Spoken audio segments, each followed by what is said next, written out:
ನಿಮ್ಮ ಸತ್ಯ ಯುನಿಲೆಟ್ ಅಲ್ಲಿ ಫುಲ್ ಮೂನ್ ಸೇಲ್ ಮೇ 31 ಒಂದಿನ ಮಾತ್ರ.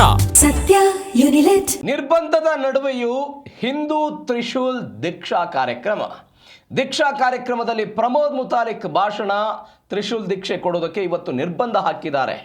ಹೈಕೋರ್ಟ್ ಮುಖಾಂತರ ಬಂದು ತ್ರಿಶೂಲ್ ದೀಕ್ಷೆ ಕೊಡ್ತೀವಿ, ಹಿಂದೂ ಮಹಿಳೆಯರಿಗೆ ತ್ರಿಶೂಲ್ ದೀಕ್ಷೆಯನ್ನು ಕೊಡ್ತೀವಿ ಅಂತ ಇದೀಗ ಶ್ರೀರಾಮ ಸೇನೆಯ ಪ್ರಮೋದ್ ಮುತಾಲಿಕ್ ಹೇಳಿಕೆ ಕೊಟ್ಟಿರೋದು. ಲವ್ ಜಿಹಾದ್ ನಾಟಕ ಮುಖಾಂತರ ಹಿಂದೂ ಮಹಿಳೆಯರಿಗೆ ಮೋಸ ಆಗ್ತಿದೆ.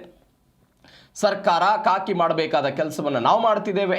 ನಾವು ಯಾವುದೇ ಕಾಯ್ದೆಯನ್ನು ಮೀರಿ ತ್ರಿಶೂಲ್ ದೀಕ್ಷೆಯನ್ನು ಮಾಡ್ತಾ ಇಲ್ಲ.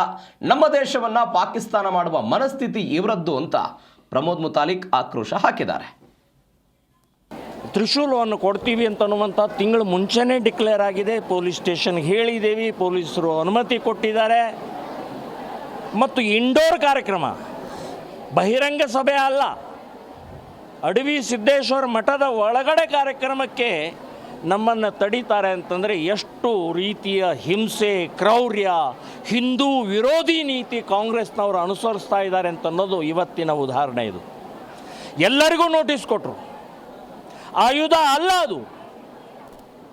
2 ವರ್ಷದಿಂದ ನಾವು ಸುಮಾರು 18 ಕಡೆ ಕಾರ್ಯಕ್ರಮ ಮಾಡಿದ್ದೀವಿ. ಒಂದೂ ಕಡೆಗೆ ಗಲಾಟೆ, ಗಲಭೆ, ಗೊಂದಲ, ಚುಚ್ಚಿದ್ದು ಮಾಡಿದ್ದು ಏನೂ ಆಗಿಲ್ಲ. ಸೊ ಯಾಕೆ ತಡೀತಾ ಇದ್ದಾರೆ? ಸೊಕ್ಕ ಮೇಲೆ ಹಿಂದೂ ದ್ರೋಹಿ ಆಗುವಂಥ ಪ್ರಕ್ರಿಯೆ ನಡೀತಾ ಇರುವಂಥ ಸಹನೆ ಆಗುವುದಿಲ್ಲ ಅಂತ ಅನ್ನೋದು ನೆನಪಿಟ್ಕೊಳ್ಳಿ. ನಾವು ನಮ್ಮ ಹಿಂದೂ ತಾಯಂದಿರನ್ನು, ಹಿಂದೂ ಮಹಿಳೆಯರನ್ನು, ಹಿಂದೂ ಅಕ್ಕ ತಂಗಿಯರನ್ನು ಉಳಿಸುವಂಥ ಈ ಕಾರ್ಯ ನಿಮ್ಮ ಕೇಸುಗಳಿಗೆ, ನಿಮ್ಮ ನೋಟಿಸ್ಗಳಿಗೆ ಹೆದರುವಂಥವರಲ್ಲ. ನಾವು ಇದನ್ನು ಮಾಡೇ ಮಾಡ್ತೀವಿ, ನಮ್ಮ ಅಕ್ಕ ತಂಗಿಯರನ್ನ ಉಳಿಸ್ತೀವಿ ಅಂತನ್ನುವಂಥದ್ದು ಈ ಸಂದರ್ಭದಲ್ಲಿ ಹೇಳ್ತಾ ಇದ್ದೀನಿ. ನೀವು ಮಾಡಿದ ಈ ಕುಕೃತ್ಯಕ್ಕೆ ಖಂಡಿಸ್ತಾ ಇದ್ದೀವಿ, ವಿರೋಧ